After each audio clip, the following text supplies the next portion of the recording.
Hey, what's up everybody? Thanks for clicking on the video. This is David Pendleton, and now I'm covering the back 9 holes of the Monster Tournament. This is the rookie division, and I end up with a minus 35. So minus 18 front 9, I believe, and then a minus 17 on the back 9. So overall, a great round. I'm really happy with how it went, and I hope that you liked the video. You know, if you're not a subscriber, please hit the subscribe button. If you like the content, please give it a thumbs up.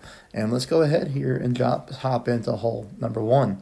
Hole number 1, we just continue to play 20% at max. Every single wind angle so far in the tournament has been extremely favorable. Meaning it's very easy to get ourselves onto the green here and pick up the eagle. So you're going to see that we're going to go with half a bar a side spin to the left combined with about 0.2 top spin. Here we're going to go ahead and pull 20% elevation at max distance of our club, and we just need to hit perfect.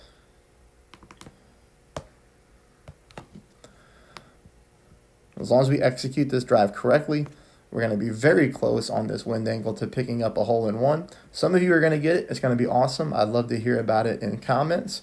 As you can see here, we leave this one right next to the pin, and that'll take us to hole number 2.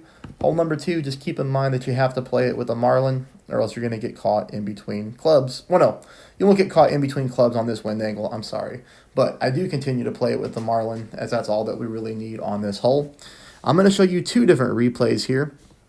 The first one, you're going to see that my wind is over 3.5, which is going to be important to note on this wind angle. So notice we're at 4 miles an hour, and notice that after I apply my spin, I'm favoring the left edge of the hole, right?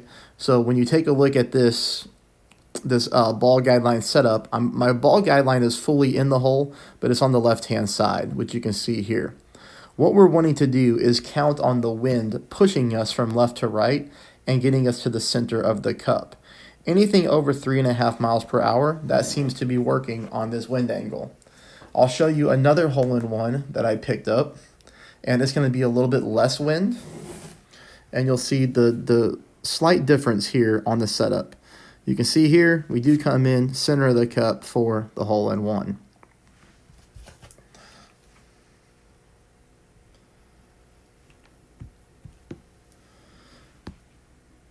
Okay, now if you take a look at this one, still playing 0% at minimum with the same ball, but now since we're under 3.5, we're going to continue with the same, was at 2.3, 2.5 bars of top spin, but you're going to see here, I'm going to aim more center of pin, but still favoring the left-hand side.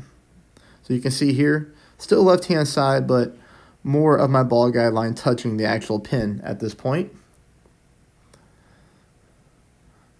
Obviously 2.6 with a marlin is going to be on the very low scale, so it's nice to get a little bit of a higher wind and then a little bit of a lower wind and just show you the slight differences on the shot. But at the end of the day, we hit perfect, and again, we dropped this one. So this one stayed on the left-hand side of the hole, just showing you that we don't get as much of a wind push. So keep that in mind, and that's why I wanted to point out the 2 different replays. That will take us here to hole number 3. Hole number 3, we're going to go ahead and continue to play at 10% at mid. We're going to do the bounce over shot. You're going to go with 6 bars of top spin combined with 2 bars of side spin to the right. Extra mile 9 players, remember, just keep it at 6 top spin. Anything less than extra mile 8, go 4.5 top. You can add a little bit of overpower, if you're playing with a lesser powerful club. As you see here, we have plenty of fairway to work with, and we're just trying to power this one up the second fairway, which is going to leave us for a rough bump for shot number 2. So on the rough bump, I do play it 0%, and I'm going to play it at mid distance of my club. As far as spins go, I go 2.5 top. I'm sorry, 2.5 right, combined with enough top spin to get me to the hole, just like this. So again, 2.5 right, and here I was at 1 bar of top spin, but you want to go enough top spin to get your ball guideline going through the cup and past the cup. Perfect ball. And as you can see here, we do come in very nicely, and this one comes in dead center as well for the albatross there on hole number 3. That'll take us to hole number 4. Hole number 4, we've been driving the green area on this one, but on the headwind, we're just going to go ahead and play it the normal route, and all we need here is a katana. We're going to go 6 bars of top spin if you have it, 3 bars of side spin to the left. Obviously, if you don't have the 6 top, you go 4.5, 3 left, and you can see here, I am curling until the left edge of my ball, right here. Curling until the left edge of my ball is covering up the blue adjustment zone. We just want to make sure that we avoid the sand trap. That's all that we're looking to do here. Plenty of juice to get past the tree line. That's the only reason that we're going with the top spin, is just to make sure that we have a clear shot to pin. Now, we're going to play this shot 0% at max. This isn't my favorite shot, on this hole, but I do pick up the eagle on one of my accounts here. Now, on the other account, I hit a perfect ball. I played it 10% at max, and I missed barely to the left-hand side. So here, I decided to go... Here I decided to go 0% at max, which essentially is just going to make me pull a slight less rings to the left. And notice here, I'm slightly favoring the right-hand side of the cup. So I'm aiming into the cup with my bounce, but barely to the right-hand side of the flag stick, which would be important. You can see there my opponent is stuck behind the tree. It's not a favorable wind angle to try to drive the green on this one, unless you're using a money ball, of course. But here I do hit perfect. I do catch a nice part of the green that slopes down towards the hole, and we come in center again and pick up the eagle on hole number 4. This will take us to hole number 5. This one's a little bit tricky, Didn't spend too much time on this one as far as practice goes, but here I am going to go with 2 bars of side spin to the right, and then this is about 2.3 bars of backspin. You'll notice the setup point here as far as the green squares. You'll get a good look of where I'm aiming, which is right here.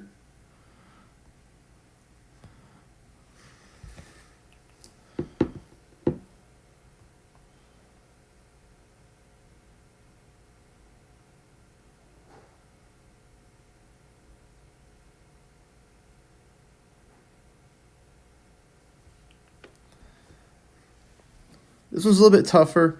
But, we come in 1 green square short, and we start to tail away to the right-hand side. If we can come in a little bit faster, our side spin is not going to come in as much, so we shouldn't tail to the right-hand side. We need to reduce the backspin a little bit and play that one just a little bit differently. I think you can dial that one in there, but we have so many drops, we're not going to get too crazy about it here in the opening round. Unless you really need it, then practice it. That's going to take us to hole number 6. Hole number 6, we're playing 10% at max. This time we're going to take a power 3 ball. We've been playing with the katana the whole time, but I think a power 3 ball will be better here because there is a chance that with the 15% variance of the wind angle, you might get a slight headwind whenever you go over to this side of the green. Now, that's why we want the power 3 ball. You can see here I'm keeping my driver at maximum distance, and then I'm reaching back into full overpower. And I do get a perfect ball. Now, even with all of that, I hit the fairway here, but I clip the rough and I roll out. I just barely clip the rough. Keep in mind, if you don't clip the rough, you're going to get a lot more distance and you're going to be playing the second shot with a thorn. However, that did not happen to me on either one of my accounts. Now, we're going to play this one 15% at mid. This is the first time in this tournament that we're playing this shot at 15%, so keep that in mind. The right to left wind angle here is really pushing us hard to the left-hand side, so we're using more elevation so that we have to pull more rings to the right-hand side to counter effect the wind push. You'll notice here that even at 15% at mid, I come in right at the pin, but I leave this one just to the left-hand side, so I needed a slight more pull. The speed was perfect, the bounce was perfect, so we could add 5 more percent elevation to that shot and play it at 20%, or you could just offset to the right a little bit, and that ball will come very close to an albatross, and I do think this is the tougher way to drop it in the tournament so far. I would imagine in the final round we're going to get stuck with headwind on this hole, so let's be prepared for that. All right, hole number 7. This one is another one we've been trying to drive the green on, but the wind angle is just not favorable. So we're going to play this one straight up like we normally would without gambling and going down to the green. We're going to go with 6 bars of topspin.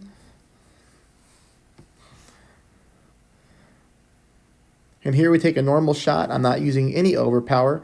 Lesser level extra miles, you'd be okay to use a little bit of OP if you want to, but at the end of the day, that's not important. What is important is that we try to get this ball more right-hand side of the fairway that I did so that we're closer to the hole. Here, I'm having to play a thorn shot at max distance in headwind. So if I was closer to the rough line, so if my drive was more on the right-hand side, this shot would play a lot better. But you're going to notice here that we're going to have an inconsistent ball guideline. We do need to use the fringe as our landing spot if possible. Then it's about applying backspin to get the ball to the hole with a good ball guideline and just to the back of the hole as well. If you aim before the fringe, you are going to get a very glitchy ball guideline, which is why you see me aiming directly on the fringe here. Now, what stinks about this shot is on both of my accounts, I hit a great ball. That's pretty frustrating. You see there, great left.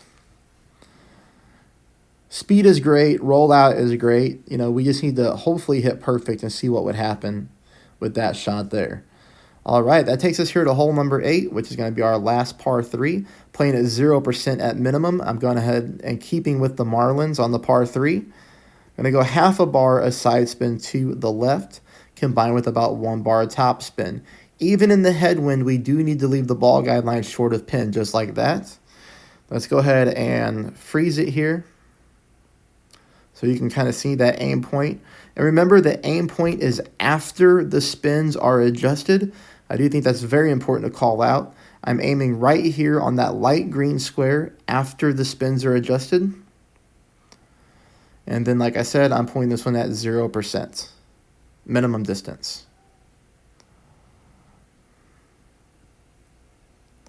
With the perfect ball, I do pick up the hole-in-one. I do believe this is a harder one to pick up the ace on.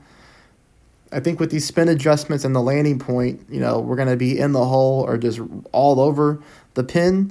Some will make it, some will miss. I don't think it's going to be the most consistent one to play, but obviously the hole-in-one is there.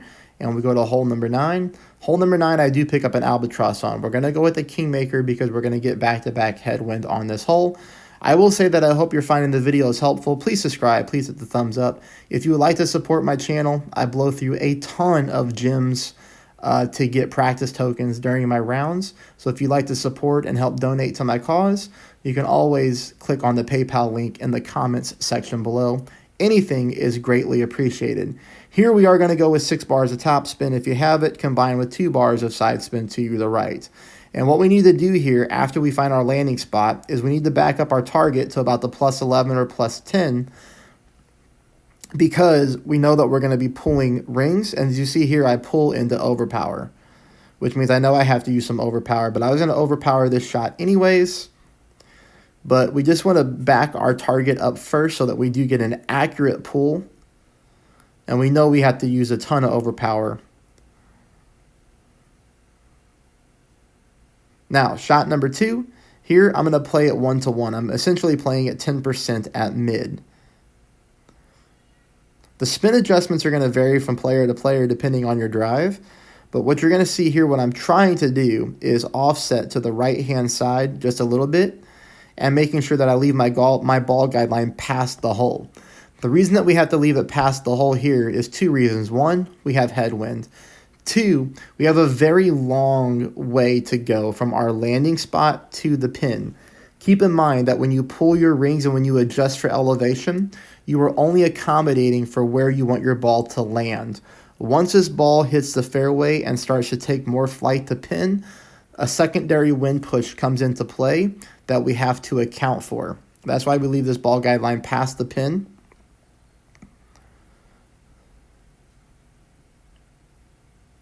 As you can see here, I pull at 3.1 rings. The wind is 3.1, so I'm playing it 1-to-1. Take a normal shot, hit perfect, And like I said, this ball did find its way into the hole, which was nice. Comes in on the left-hand side, so keep that in mind. We might want to go with a tad more offset to the right-hand side. All right, that is it. I will play pro a little bit later and get some content out little by little, a day early. I don't know if I'll get it done, but my plan is to get a little bit out as I go. I'll talk to y'all later. Thanks.